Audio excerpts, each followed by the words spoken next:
فلا هادي له وأشهد أن لا إله إلا الله وحده لا شريك له وأشهد أن محمدًا عبده ورسوله أرسله بالهدى ودين الحق ليظهره على الدين كله ولو كره المشركون.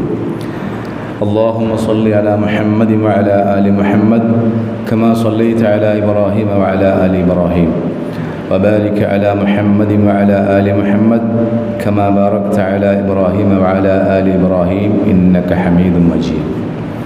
أما بعد فإن خير الحديث كتاب الله وخير الهدي هدي محمد صلى الله عليه وسلم وشر الأمور محدثاتها وكل محدثة بدعة وكل بدعة ضلالة فاتقوا الله عباد الله.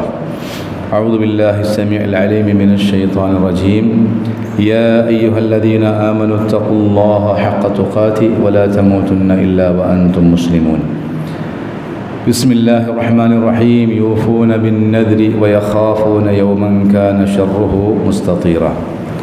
ഏറെ ബഹുമാനമുള്ള സഹോദരന്മാരെ, സഹോദരികളെ, അള്ളാഹുവിൻ്റെ വിധികളും വിലക്കുകളും ജീവിതത്തിലുടനീളം പാലിച്ച് ജീവിക്കണമേ എന്ന് വസിയത്ത് ചെയ്യുകയാണ്.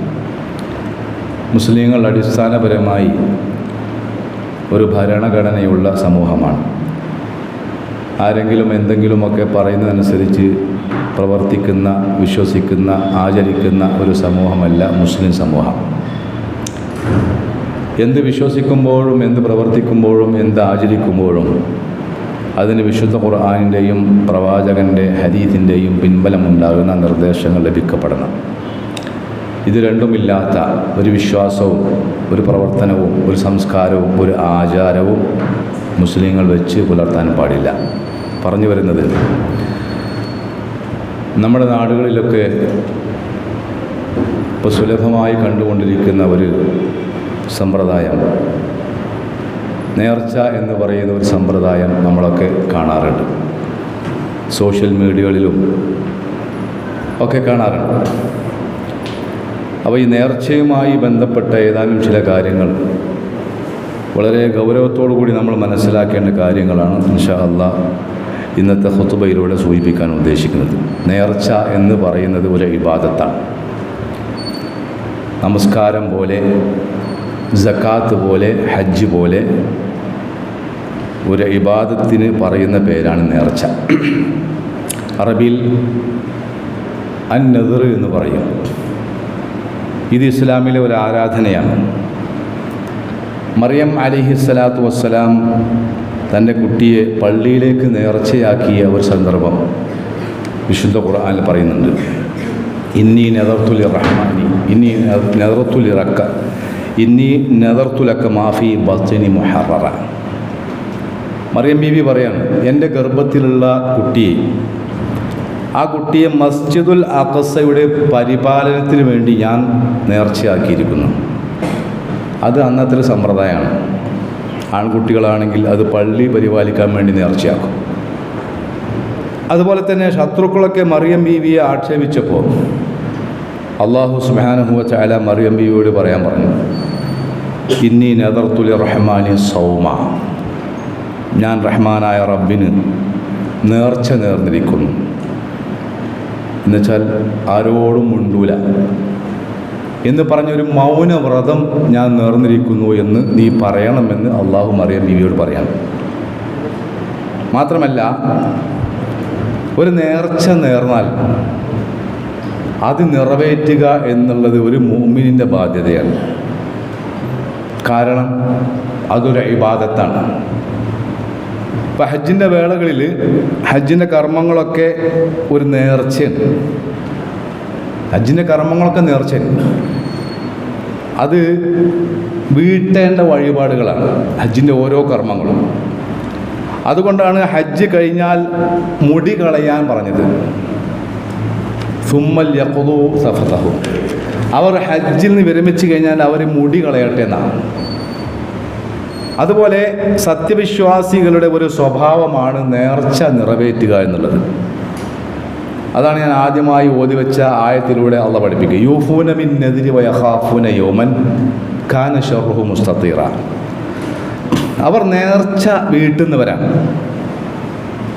നേർച്ച ചെയ്തിട്ടുണ്ടെങ്കിൽ വീട്ടുന്നവരാണ്. മാത്രമല്ല തിന്മകൾ പാറിപ്പറക്കുന്ന ഒരു ദിവസത്തിൻ്റെ ഭയാനകതയെ ഓർത്ത് അവർ ഇത്തരം കർമ്മങ്ങൾ ചെയ്യും. ആര്? സത്യവിശ്വാസികൾ. അപ്പോൾ നേർച്ച ഒരു ഇബാദത്താണ്.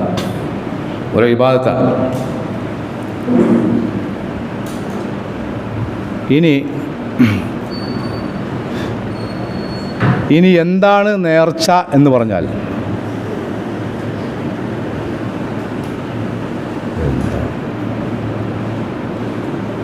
എന്താണ് നേർച്ച എന്ന് പറഞ്ഞാൽ, നേർച്ചയാക്കണോ?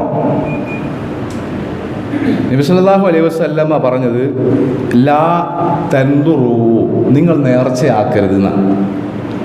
നേർച്ചയാക്കരുത്. അപ്പോൾ നേർച്ചയാക്കാൻ പാടില്ല. കാരണം ഫൈന്നഹു ലാ യുഗ്നി മിനൽ ഖദിരി ഷൈഅ, ഒരു പ്രയോജനവും അതുകൊണ്ട് ഉണ്ടാവില്ല എന്നാണ്. ഇത് നബി സല്ലല്ലാഹു അലൈഹി വസല്ലമയുടെ വാക്കുകളാണ്.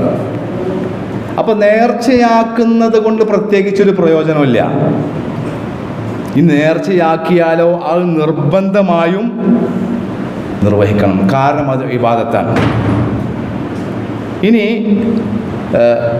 പച്ച മലയാളത്തിൽ എല്ലാവർക്കും മനസ്സിലാകുന്ന ഭാഷയിൽ എന്താണ് നേർച്ച എന്ന പദത്തിന് നിർവചനം എന്ന് വെച്ചാൽ, സുന്നത്തായ ഒരു കാര്യം നിർബന്ധമായും ഞാൻ ചെയ്യും എന്ന് പ്രതിജ്ഞ എടുക്കുന്നതിനാണ് നേർച്ച എന്ന് പറയാം.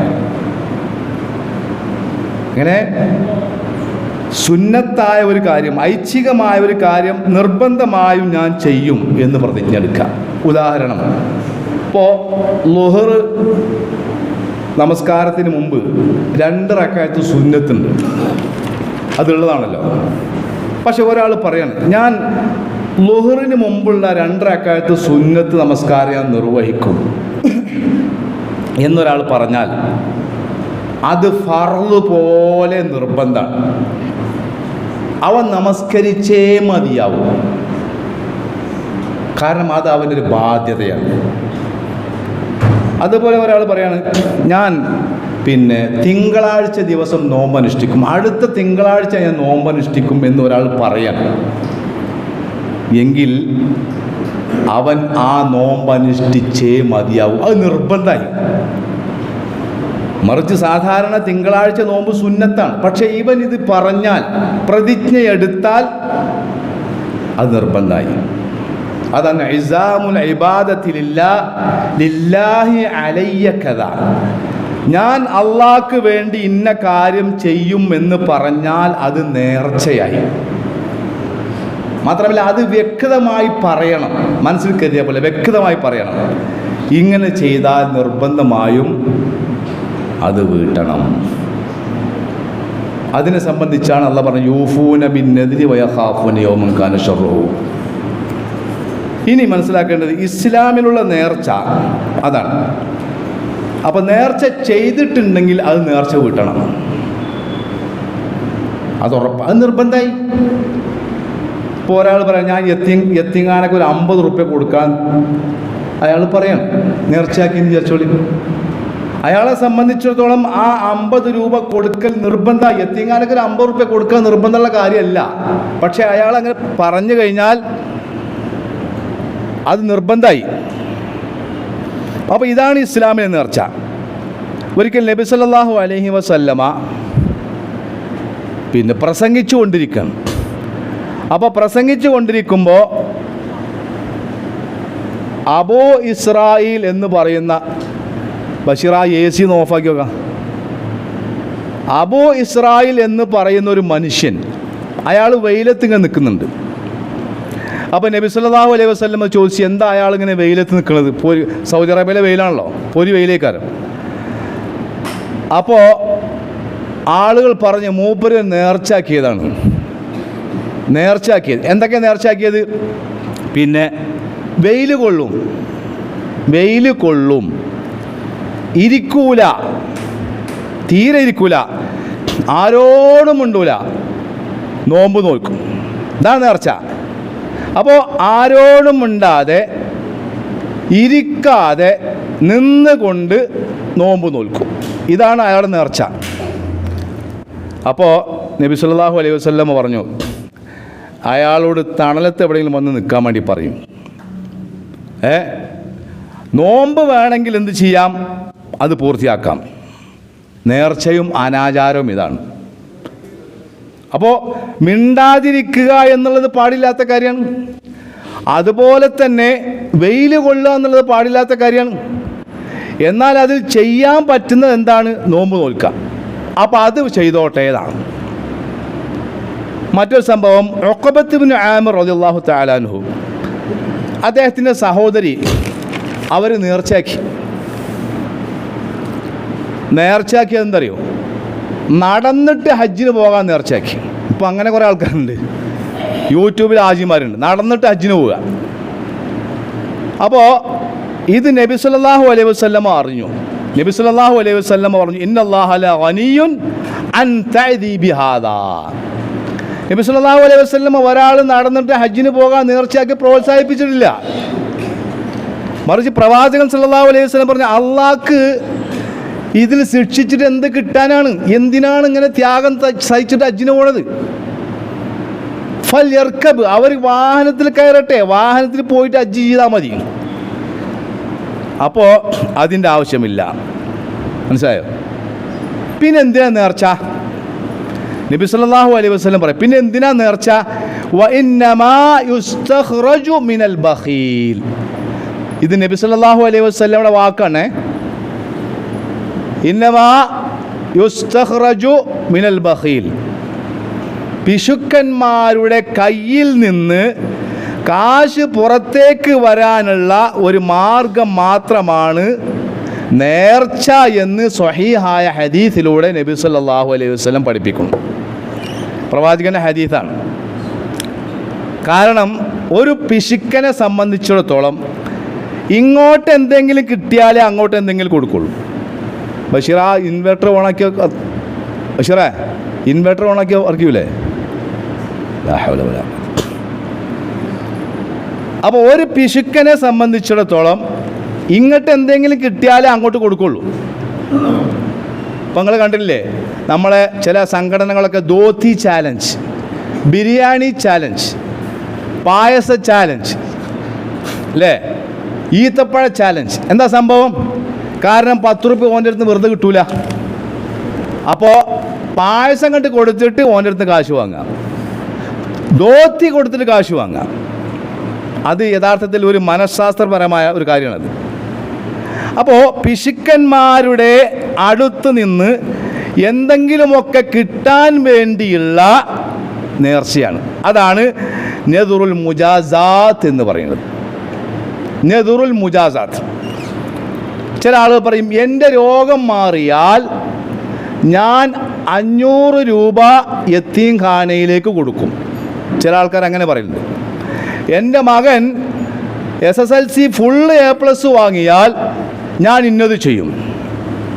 യഥാർത്ഥത്തിൽ അത് പിശുക്കന്മാരുടെ നേർച്ചയാണ്. ശരിക്കും ശ്രദ്ധിച്ചോളി. അത് പടച്ചോനോടുള്ളൊരു വെല്ലുവിളിയാണ്.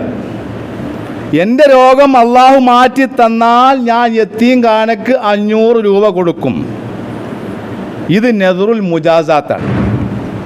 ഇത് ഹറാമാണെന്നാണ് മഹാന്മാരായ പണ്ഡിതന്മാരിൽ അധികവും പറഞ്ഞിട്ടുള്ളത്, അല്ലേ? അസ്തഗ്ഫിറുല്ലാഹ്. ഇത് ഹറാമാണ്, പാടില്ല. മാത്രമല്ല, ഇങ്ങനെ ഒരു നേർച്ച എന്നുള്ളത് പടച്ചോനോട് ബെറ്റ് വെക്കുന്ന പരിപാടിയാണ്. ചിലപ്പോൾ രോഗം മാറും, അപ്പോൾ എങ്ങനെയെങ്കിലും ഇവൻ്റെ കയ്യിൽ നിന്ന് ഒരു 500 രൂപ യത്തീംഖാന കിട്ടുമല്ലോ. ചുരുക്കത്തിൽ ഇങ്ങനെ നേർച്ച എന്ന് പറയുന്നത് ഒരു ഏർപ്പാട് തന്നെ ഇസ്ലാമിലില്ല. നോക്കൂ, ജാഹിലിയ കാലഘട്ടത്തിൽ നേർച്ച ഉണ്ടായിരുന്നു.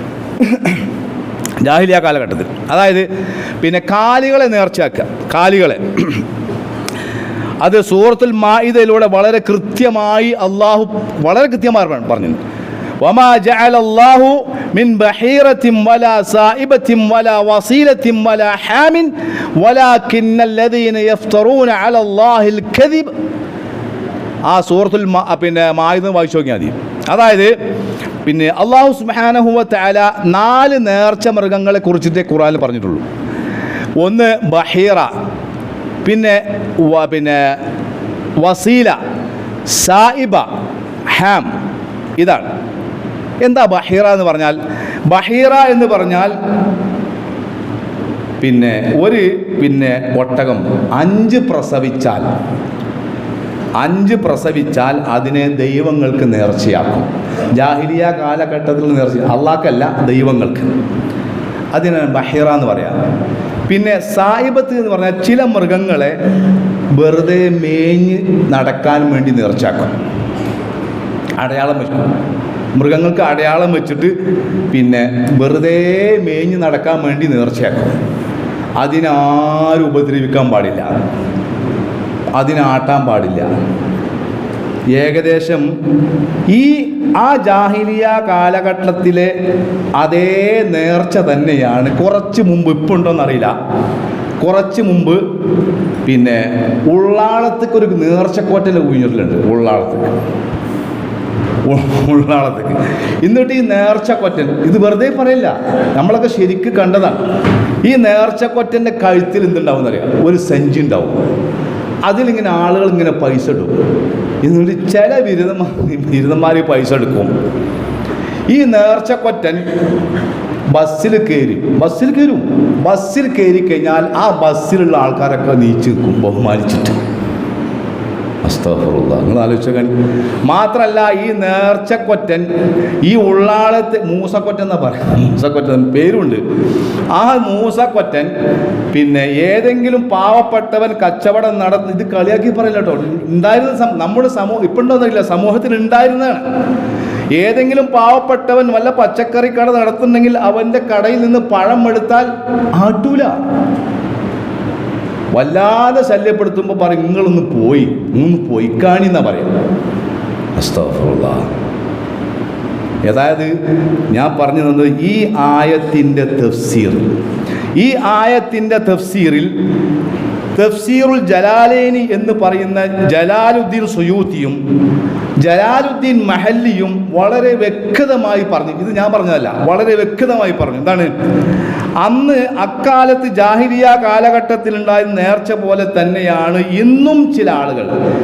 ഇത് നമ്മുടെ പണ്ഡിതന്മാരെ വാക്കല്ല, പള്ളി ദർസുകളിൽ പാരായണം ചെയ്യുന്ന തഫ്സീറുൽ ജലാലൈനി, തഫ്സീറുൽ മഹല്ലി, അതിൽ പറയാ ഇമാം സാവി പറയാണ്, അന്ന് ജാഹിലിയ കാലഘട്ടത്തിലുണ്ടായിരുന്ന നേർച്ചയെപ്പോലെ ഇന്നും ചില ആളുകൾ ആടിനെയോ മൂരിയെയോ നേർച്ചയാക്കി അടയാളം വെച്ചു വിടുന്നു. മാത്രമല്ല, ആരാന്റെ പറമ്പിലേക്ക് പോയി വിള നശിപ്പിച്ചാലോ പുല്ല് തിന്നാലോ അതിനെ ആട്ടാൻ പാടില്ല, അതിനെ ഉപദ്രവിക്കാൻ പാടില്ല. അതിനെ ആരെങ്കിലും ആട്ടിയാൽ, ആ നേർച്ചക്കൊറ്റിനെ ആരെങ്കിലും ഉപദ്രവിച്ചാൽ അവൻ ഔലിയാക്കന്മാരെ കളിയാക്കുന്നവനാണ്, തള്ളിപ്പറയുന്നവനാണ്. മാത്രമല്ല, ഔലിയാക്കളെ ബഹുമാനിക്കാത്തവരാണ്, അവൻ വഹാബിയാണ് എന്ന് പറഞ്ഞ് എതിർക്കുകയും ചെയ്യുന്ന ഒരു സമ്പ്രദായമുണ്ട്. ഇത് ഇമാം സാവി പറഞ്ഞതാണ്. അത് വിശ്വാസത്തോടു കൂടിയാണ് ഒരാൾ ചെയ്യുന്നതെങ്കിൽ, ഉള്ളാളത്തേക്ക് വിശ്വാസത്തോടു കൂടിയാണ് ഒരു നേർച്ചക്കൊറ്റനെ നേർച്ചയാക്കുന്നതെങ്കിൽ, ഇമാം സാവി റഹ്മഹുല്ല പറയാൻ അത് തനിച്ച കുഫ്റാണ്. അസ്തഗ്ഫിറുല്ലാഹ്. കണ്ടില്ലേ? ഇനിയോ വല വസീല. അതുപോലെ ഒരാട് പ്രസവിച്ചത് ആൺകുട്ടിയാണെങ്കിൽ ദൈവത്തിന് കൊടുക്കും, പെൺകുട്ടിയാണെങ്കിൽ അവർ എടുക്കും. അതിനാണ് വസീല എന്ന് പറയാം. ഇനിയോ ഒരാട് ഒറ്റ പ്രസവത്തിൽ ഒരു ആൺകുട്ടിയെ പ്രസവിച്ചാൽ അത് വസീലയാണ്. അതുപോലെ ഒരു ഒട്ടക കൂറ്റൻ, ഈ കൂറ്റനിൽ നിന്ന് 5 കുട്ടികൾ ജനിച്ചാൽ ആ ഒട്ടകത്തെ നേർച്ചയാക്കി അഴിച്ചുവിടും. ഈ സ്വഭാവം ജാഹിലിയ കാലഘട്ടത്തിലുണ്ടായിരുന്ന നേർച്ചയാണ്. അല്ലാഹ് പറയാണ്, മാ ജഅലല്ലാഹു മിൻ ബഹീറത്തിൻ വലാ സായിബത്തിൻ വലാ വസീലത്തിൻ വലാ ഹാമിൻ. ഇതൊന്നും അല്ലാഹ് നിശ്ചയിച്ചതല്ല. ഈ ബഹീറത്തും വസീലത്തും സായിബത്തും ഹാമും ഒന്നും അല്ലാഹ് നിശ്ചയിച്ചതല്ല, അല്ലാഹ് ഉണ്ടാക്കിയതല്ല. പിന്നെ വലാകിന്നല്ലദീന കഫറു യഫ്തറൂന അലല്ലാഹിൽ കദിബ്. പടച്ച റബ്ബിന്റെ മേൽ പച്ച കള്ളം കെട്ടിച്ചമക്കാണ്. വഅക്സറുഹും ലാ യഅഖിലൂൻ. ഒരല്പം പോലും അധികം ആളും ചിന്തിക്കില്ല. എന്നാലും നേർച്ചക്കൊറ്റനെ കാണുമ്പോൾ പേടി. എനിക്കൊക്കെ പേടിയുണ്ടായിരുന്നു നേർച്ചക്കൊറ്റനെ കാണുമ്പോൾ. മാത്രമല്ല അല്ലാഹു പറഞ്ഞു വൈദാ ഖീല ലഹും ഇത്തബിഉ മാ അൻസലല്ലാഹു വഇലർ റസൂൽ, അല്ലാഹുവും അവന്റെ പ്രവാചകനും അവതരിച്ചതിലേക്ക് നിങ്ങൾ പിൻപറ്റണമെന്ന് പറഞ്ഞാൽ ഹസ്ബുനാ മാ വജദ്നാ അലൈഹി ആബാനാ, അല്ലാഹു പറയുന്നു ഞങ്ങളുടെ പൂർവ്വപിതാക്കന്മാർ കാട്ടിക്കൂട്ടിയത് ഞങ്ങൾ അനുകരിക്കുകയാണ്. അതാണ് കണ്ടോ, അതന്നെയല്ലേ ഇപ്പം പറയുന്നത്. അതുകൊണ്ട് ഞങ്ങളുടെ കാരണവന്മാരുടെ താവഴി അനുസരിച്ചേ ഞങ്ങൾ പോകൂ, നിങ്ങളുടെ പുസ്തം പ്രസ്ഥാനത്തിലേക്ക് ഞങ്ങളില്ല. അതന്നെ എന്താ അപ്പൊ അള്ളാഹ് പറയാൻ നബിയോട് പറയാം അവലൗ കാന ആബാഉഹും ലാ യഅലമൂന ശൈഅൻ വലാ യഹ്തദൂൻ, അവരുടെ പിതാക്കന്മാർ പൂർവ്വപിതാക്കന്മാർ തീരെ ഹിദായത്ത് കിട്ടാത്തവരും ഒന്നും അറിയാത്തവരുമാണെങ്കിലോ എന്നാലും ഞങ്ങൾ ഓലപ്പേ പോകൂ, ഓലക്ക നരകത്തിലാണ് ഞങ്ങളും പോവുകയാണ് കേട്ടോ. അപ്പൊ കാരണവന്മാരുടെ ആചാരം വേണം, കാരണന്മാരോട് വേറൊന്നും വേണ്ട. കണ്ടല്ലോ, കാരണവന്മാരുടെ തറവാട് പൊളിച്ചിട്ടല്ലേ വീടുണ്ടാക്കണം, അത് വേണ്ട. കാരണവന്മാരുടെ വസ്ത്രം വേണ്ട, അവരുടെ ഭക്ഷണം വേണ്ട, അതൊന്നും പറ്റൂല, ഓരോ തുണി പറ്റൂല. പക്ഷേ അവരുണ്ടാക്കിയ ആചാരം മാത്രം, അത് മാറാൻ പ്രയാസമാണ്. അപ്പൊ സഹോദരങ്ങളെ, ഇത് ജാഹിലിയ കാലഘട്ടത്തിലുണ്ടായ നേർച്ചയാണ്. അതുപോലെ തന്നെ ഒരുപാട് നേർച്ച വീണ്ടും ഖുർആനിൽ പറയുന്നുണ്ട്. അതിന് സമാനമായിട്ടൊരു നേർച്ച ഉണ്ട് നമ്മുടെ നാട്ടിലൊക്കെ. ഇപ്പം ഉണ്ടോയെന്നറിയില്ല, വീട്ടിൽ പാമ്പ് വരികയാണെങ്കിൽ ഒരു പൂവൻ കോഴിയെ റിഫായി ഷെയ്ഖിൻ്റെ പേരിൽ ഒഴിഞ്ഞിടും. ഇപ്പം ഉണ്ടോയെന്നറിയില്ല കേട്ടോ. മാത്രമല്ല, അങ്ങനെ റിഫായി ഷെയ്ഖിൻ്റെ പേരിൽ ഒഴിഞ്ഞിട്ട കോഴിയെ, പൂവൻ കോഴിയെ പെട്ടെന്ന് അറുത്ത് തിന്നാൻ പാടില്ല, അത് അറക്കണമെന്ന് മൗലൂദൊക്കെ ഉണ്ടാക്കണം. അതേപോലെ ശുഹദാക്കളുടെ പേരിൽ നേർച്ചപ്പെട്ടി, ഇതൊക്കെ ഇസ്ലാം ഇതൊക്കെയാണ് ഇപ്പം കാണുന്നത്. ശുഹദാക്കളുടെ പേരിൽ ഈ നേർച്ചപ്പെട്ടി യഥാർത്ഥത്തിൽ പിന്നെ നേർച്ചപ്പെട്ടി ഏറ്റവും അധികം ഫലം ചെയ്യുക ആൾക്കാരങ്ങൾ കള്ളക്കടത്തേക്കാണ്. നിങ്ങൾ ശ്രദ്ധിച്ചു നോക്കോളൂ. കേരളത്തിൽ, തമിഴ്നാട്ടിൽ നിന്ന് കേരളത്തേക്ക് വരുന്ന അതിർത്തി ബോർഡറിൽ നേർച്ചപ്പെട്ടി ഉണ്ടാവും. കേരളത്തിൽ നിന്ന് കർണാടകയിലേക്ക് പോകുന്ന അതിർത്തിയിൽ നേർച്ചപ്പെട്ടി ഉണ്ടാവും. എന്തിനറിയോ? അതായത് പിന്നെ കള്ളക്കടത്തുകാർ പിന്നെ ഗവൺമെൻറ്റിൻ്റെ മരം വെട്ടിമുറിച്ച് കടത്തുകയാണ്. അത് കടത്തുമ്പോൾ വനപാലകർ പിടിക്കാതിരിക്കാൻ വേണ്ടി നേർച്ചപ്പെട്ടിയിൽ കായിടും. വെറുതെ പറയില്ല, ഇതാ സംഭവം. അപ്പം ഇന്ന് ഞാൻ പോരുമ്പോണ്ട് ഒരു നേർച്ചപ്പെട്ടിയിൽ ആൾ കായിടുന്നു. വണ്ടി ഓടിച്ചുകൊണ്ടിരിക്കുന്ന വണ്ടി പെട്ടെന്ന് അവിടെ നിർത്തി, പേടിച്ചിട്ടാണ്, അപകടം പറ്റുവച്ചിട്ട്. ബഹുമാനമുള്ള സഹോദരങ്ങളെ, യഥാർത്ഥത്തിൽ ഇതൊന്നും ഇസ്ലാമിന് യാതൊരു ബന്ധമില്ല. ഇപ്പോൾ നമ്മുടെ നാട്ടിൽ നടക്കുന്ന നേർച്ച. അപ്പം നേർച്ച എന്താണെന്ന് മനസ്സിലായി. നിർബന്ധമല്ലാത്ത ഒരു കാര്യം ഞാൻ ചെയ്യുമെന്ന് പ്രതിജ്ഞ ചെയ്യാം. ജാഹിലിയ കാലഘട്ടത്തിൽ നേർച്ച ഉണ്ടായി. ആ നേർച്ചയ്ക്ക് സമാനമായിട്ടാണ് നമ്മുടെ മുസ്ലിം വിഭാഗത്തിൽപ്പെട്ട ചില ആളുകൾ നിർവഹിക്കുന്നത്. അതുപോലെ തന്നെ ഇപ്പോൾ നടക്കുന്ന നേർച്ചയോ, കുറേ നേർച്ചപ്പങ്ങളൊക്കെ പല കാണാറുണ്ടല്ലോ, നമ്മളൊക്കെ പോയിട്ടുണ്ട്. ഇപ്പോൾ നടക്കുന്ന നേർച്ച, പടച്ചോനെ എന്തൊക്കെ തോന്നിയാസമല്ലേ. കള്ള്, വെറുതെ പറയില്ല, കഞ്ചാവ്. ഇപ്പം എൻ്റെ നാട്ടിൽ പട്ടാമ്പി എന്ന് പറയുന്ന സ്ഥലത്ത് വളരെ കുപ്രസിദ്ധി ആർച്ച നേർച്ചയുണ്ട്. ഇനിയിപ്പോൾ നിങ്ങൾക്ക് കണ്ടോളി. 89ാമത്തെ നേർച്ചയാണെങ്കിൽ 89 ആന ഉണ്ടാവും. ഞാനൊക്കെ പോയിട്ടുണ്ടേ. അവിടെ ഒരു സഹോദരൻ്റെ ബാറുണ്ട്. ആ ബാറിൻ്റെ പേര് നമ്മൾ പറയില്ല. ആ ബാറ് അന്ന് ഭയങ്കര കച്ചവടക്കാരൻ. അപ്പം കള്ള്, കഞ്ചാവ്, പിന്നെന്താ, പിന്നെ സിനിമാറ്റിക് ഡാൻസ്. ഇവിടെ കബറിൻ്റെ അടുത്താണ് പതി. അതുപോലെ ഗാനമേള, പിന്നെ സർക്കസ്, മരണക്കിണർ, കിലുക്കിക്കുത്ത്, ആനമയിലൊട്ടകം, നേർച്ചയും. അസ്തഗ്ഫിറുല്ലാഹ്. ഇതാണ് നേർച്ച. ആനയില്ലാത്ത നേർച്ച ഉണ്ടോ? നിങ്ങൾ ആലോചിച്ചാൽ സഹോദരങ്ങളെ. പിന്നെ ഇസ്ലാമിക ചരിത്രത്തിൽ ഒരൊറ്റ ആനയുള്ളൂ, ഒരൊറ്റ ആന. ആന എന്ന് ഫീൽ എന്നൊരൊറ്റ പ്രാവശ്യമേ പറഞ്ഞിട്ടുള്ളൂ. അതേതാണ് ആന? ആ ആന കഅബ പൊളിക്കാൻ വന്ന ആനയാണ്. ആ ആനനെ ഏറ്റ് ബലിയെടുക്കണം. ഇപ്പോൾ അലം തറ കൈഫ ഫഅല റബ്ബുക ബി അസ്ഹാബിൽ ഫീൽ. ഇതാണ് അവസ്ഥ. അപ്പോൾ ഇപ്പം നടക്കുന്നത്. അപ്പോൾ ചുരുക്കി പറഞ്ഞാൽ സഹോദരങ്ങളെ, ഇതൊക്കെ പറഞ്ഞു കൊടുക്കേണ്ട ഉസ്താദുമാർ ഇതിന് മസ്അല ഉണ്ടാക്കണം. അതാണ് വല്ലാത്ത സങ്കടം. മസാല ഉണ്ടാക്കണേ. നോക്കൂ, ഞാൻ ചോദിക്കട്ടെ, ഒരു ഉസ്താദ് എന്തിനാ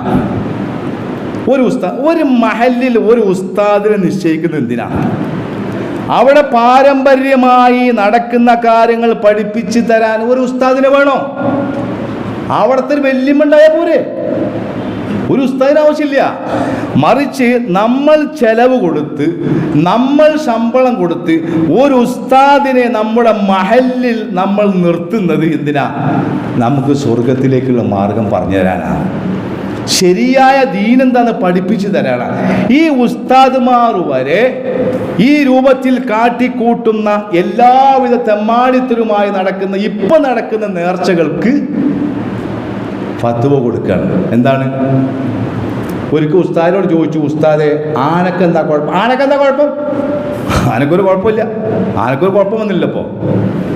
പിന്നെ കരിമരുന്ന് പറ്റുമോ? കരിമരുന്നിന് എന്താ കുഴപ്പം?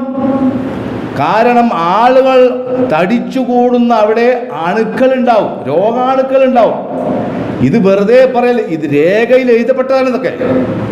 അപ്പോൾ കുറേ ആളുകൾ കൂടുമ്പോൾ സ്വാഭാവികമായും അണുക്കളുണ്ടാവും. അപ്പം അതുകൊണ്ട് ആ അണുക്കളെ തുരത്താൻ വേണ്ടി കരിമരുന്നും ആകാം. ഇനി ചിലപ്പോൾ അടുത്ത് പറയും കരിമരുന്ന് സുന്നത്താണ്. അസ്തഗ്ഫിറുല്ലാഹ്. അപ്പം സഹോദരങ്ങളെ, ഇസ്ലാമിലെ സുന്ദരമായ ഒരു ആചാരം അത് തെറ്റിദ്ധരിക്കപ്പെട്ടുകൊണ്ടിരിക്കുകയാണ്. നേർച്ച, ഇന്ന് നടക്കുന്ന നേർച്ച ഇസ്ലാമിന് അന്യമാണ്. അതുകൊണ്ട് നമ്മൾ മനസ്സിലാക്കുക, നേർച്ചയാക്കിയാൽ അത് വീട്ടണം, നേർച്ചയാക്കേണ്ട ആവശ്യമില്ല. നേർച്ച എന്ന് പറഞ്ഞാൽ നിർബന്ധമല്ലാത്ത ഐച്ഛികമായ ഒരു കർമ്മം ഞാൻ ചെയ്യുമെന്ന് സ്വയം പ്രതിജ്ഞ ചെയ്യലാണ്. അതാണ് ഇസ്ലാമിലെ നേർച്ച. മറ്റുള്ളതൊക്കെ ഞാൻ നേരത്തെ പറഞ്ഞ പോലെ ജാഹിലിയ കാലഘട്ടത്തിലുള്ള നേർച്ചയാണ്. അത് ശരിക്കും സത്യം മനസ്സിലാക്കുക. ഇത് ആക്ഷേപിക്കാൻ വേണ്ടി പറയല്ല. ഇനി മാത്രമല്ല, ഒരാൾ നേർച്ച നേർന്നു. ഉദാഹരണം പറയാം, യത്തീംഖാനക്ക് 500 ഉറുപ്പ്യ കൊടുക്കാൻ വേണ്ടി ഒരാൾ നേർച്ചയാക്കി പറഞ്ഞു. പക്ഷെ അയാൾക്കത് കൊടുക്കാൻ പറ്റില്ല. എന്താ ചെയ്യുക? നേർച്ച നേർന്നാൽ അത് നിറവേറ്റണം, നിർബന്ധം. പക്ഷെ അതിന് പറ്റിയില്ലെങ്കിൽ പിന്നെ പ്രായശ്ചിത്തം അള്ളാഹ് പറഞ്ഞു. എന്താണ്? 10 സാധുക്കൾക്ക് ഭക്ഷണം കൊടുക്കണം.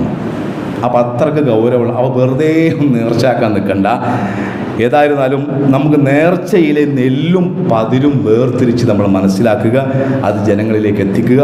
അല്ലാഹു സുബ്ഹാനഹു വ തആല അത് നമുക്ക് തൗഫീക്ക് നൽകി അനുഗ്രഹിക്കുമാറാവട്ടെ.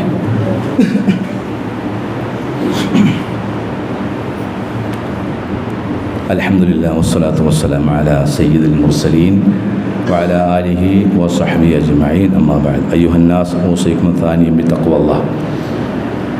ഒരിക്കൽ കൂടി അള്ളാഹുവിൻ്റെ നിയമങ്ങളും നിർദ്ദേശങ്ങളും പാലിച്ച് ജീവിക്കണമെന്ന് എന്നെയും നിങ്ങളെയും ഉണർത്തുകയാണ്, ഓർമ്മപ്പെടുത്തുകയാണ് വസിയത്ത്. സഹോദരന്മാരെ, പ്രധാനപ്പെട്ട രണ്ട് കാര്യം സൂചിപ്പിക്കാനുണ്ട്. ഒന്ന്, ഇൻഷാ അള്ളാഹ് മറ്റന്നാൾ നമ്മുടെ മദ്രസയിൽ വെച്ച് MGMൻ്റെ ഒരു ഏകദിന മതപഠന ക്യാമ്പ് നടക്കുന്നുണ്ട്. നോട്ടീസൊക്കെ ഇൻഷാ അള്ളാഹ് നമുക്ക് പിരിഞ്ഞു പോകുമ്പോൾ കിട്ടും.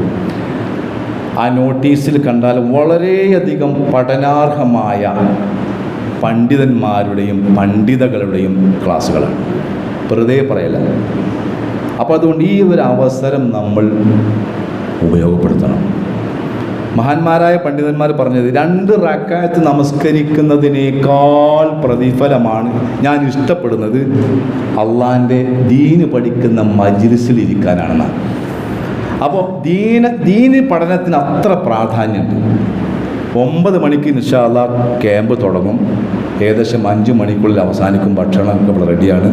നിങ്ങളെല്ലാവരും, പ്രത്യേകിച്ച് നമ്മുടെ സഹോദരിമാരെ പ്രത്യേകിച്ച് പങ്കെടുപ്പിക്കാൻ വേണ്ടി ശ്രമിക്കുക. നമ്മളൊക്കെ നാട്ടിലൂടെ നടക്കുന്നതൊക്കെ പലതും കേൾക്കുന്നതാണ്. അതൊക്കെ ഇസ്ലാമിക തർബിയത്തിൻ്റെ അഭാവമാണ്, യാതൊരു സംശയമുണ്ട്. അപ്പോൾ ഇത് നമ്മൾ പാഴാക്കി കഴിഞ്ഞാൽ ചിലപ്പോൾ ഖേദിക്കേണ്ടി വരും. കാരണം ഇന്നലെ ഞാൻ മഗ്രിബിന് ഒരു സ്ഥലത്ത് ഓതു കൊടുക്കുമ്പോൾ ഒരു ചെറുപ്പക്കാരൻ, അപ്പോൾ ആ ചെറുപ്പക്കാരൻ ഓതു കൊടുക്കുന്നത് ശരിയല്ല. അപ്പോൾ ഇതേപോലെ മലയാളത്തിൽ ഖുതുബ നിർവഹിക്കുന്ന പള്ളിയിൽ വരുന്ന ആളാണ്. ഓതു കൊടുക്കാൻ എങ്ങനെയെന്ന് അറിയില്ല. ഇതാണ് അവസ്ഥ. നമസ്കരിക്കാൻ എങ്ങനെ അറിയില്ല. അപ്പോൾ അതുകൊണ്ട് ഈ അവസരം ഇൻഷാ അല്ലാഹ് മറ്റന്നാൾ എല്ലാവരും നമ്മുടെ പരിപാടിയിൽ എത്തണം. അത് പ്രത്യേകമായി ഓർമ്മപ്പെടുത്തുകയാണ്. അതുപോലെ മറ്റൊന്ന്, വേദനയോടുകൂടി നിങ്ങൾ പങ്കുവെക്കുകയാണ്. മുജാഹിദ് പ്രസ്ഥാനത്തിൻ്റെ മുതിർന്ന നേതാവും KNM-ൻ്റെ ജനറൽ സെക്രട്ടറിയുമായിരുന്ന നമ്മുടെ MM മദനി നമ്മോട് യാത്ര പറഞ്ഞു. നിങ്ങളൊക്കെ അറിഞ്ഞിട്ടുണ്ടാവും. അദ്ദേഹത്തിൻ്റെ വിയോഗം യഥാർത്ഥത്തിൽ ഇസ്ലാഹി പ്രസ്ഥാനത്തിനും സമൂഹത്തിനും കേരളത്തിനും വലിയ നഷ്ടമാണ്. അദ്ദേഹത്തെക്കുറിച്ച് പറഞ്ഞാൽ തീരില്ല. അദ്ദേഹത്തിൻ്റെ പണ്ട് കാലങ്ങളിലൊക്കെ അദ്ദേഹം പ്രസംഗിച്ചിരുന്ന അദ്ദേഹത്തിൻ്റെ ഏറ്റവും ഫേവറേറ്റ് വിഷയം പരലോകമാണ്. അദ്ദേഹം പരലോകം എന്ന വിഷയം പറയുമ്പോൾ അദ്ദേഹം പൊട്ടിക്കരയും. ഇത് കേൾക്കുന്ന ആളുകളും കരയും. അത്രക്ക് മനോഹരമായി ഇസ്ലാമിനെ ജനങ്ങൾക്ക് മുമ്പിൽ എത്തിക്കാൻ കഴിവുള്ളൊരു മഹാനായ പണ്ഡിതനായിരുന്നു. മാത്രമല്ല അദ്ദേഹത്തിൻ്റെ ജീവിതം പരിശോധിച്ചാൽ ഒരു ആഡംബരമില്ല. ആഡംബരത്തിനും ആർഭാടത്തിനും ഒട്ടും താല്പര്യമില്ലാത്തൊരു മനുഷ്യനായിരുന്നു. ഇന്നലെ ഞങ്ങൾ രാത്രി അവിടെ പോയി അദ്ദേഹത്തിന് മയ്യത്ത് നമസ്കരിച്ചു. അപ്പോൾ നിങ്ങളെല്ലാവരും അദ്ദേഹത്തിന് വേണ്ടി പ്രാർത്ഥിക്കണം. അല്ലാഹു സുബ്ഹാനഹു വ തആല നമ്മിൽ നിന്ന് വിട പറഞ്ഞു പോയ നമ്മുടെ മഹാനായ ഉസ്താദ് പണ്ഡിതൻ അല്ലാഹു സുബ്ഹാനഹു വ തആല അദ്ദേഹത്തിന് മഗ്ഫിറത്തും റഹ്മത്തും നൽകി അനുഗ്രഹിക്കുമാറാവട്ടെ. അദ്ദേഹത്തിൻ്റെ ഖബർ അല്ലാഹു സ്വർഗ്ഗത്തിൽ ഒരു തോപ്പാക്കി മാറ്റുമാറാവട്ടെ. അദ്ദേഹം ജീവിതകാലത്ത് ചെയ്ത സൽപ്രവർത്തനങ്ങളെല്ലാം സ്വാലിഹായ അമലായി അല്ലാഹു ഖബൂൽ ചെയ്യുമാറാവട്ടെ. അദ്ദേഹത്തെയും നമ്മളെയും നാളെ അള്ളാഹുവിൻ്റെ പരിശുദ്ധവും പരിപാവനമായ ജന്നാത്തുൽ ഫിർദൗസിൽ ഒരുമിച്ച് കൂട്ടി അനുഗ്രഹിക്കുമാറാവട്ടെ. അല്ലാഹുമ്മ യഗ്ഫിർ ലിൽ മുഅ്മിനീന വൽ മുഅ്മിനാത്ത് വൽ മുസ്ലിമീന വൽ മുസ്ലിമാത്ത് അൽ അഹ്യാഇ മിൻഹും വൽ അംവാത്ത് ഇന്നക മുജീബു ദഅവാതി യാ ഖാദി അൽ ഹാജാത്ത്. اللهم أعز الإسلام والمسلمين وأذل الشرك والمشركين. ربنا آتنا في الدنيا حسنة وفي الآخرة حسنة وقنا عذاب النار. ربنا تقبل منا إنك أنت السميع العليم وتب علينا إنك أنت التواب الرحيم واغفر لنا يا غافر المذنبين. آمين برحمتك يا أرحم الراحمين. صلى الله على نبينا محمد.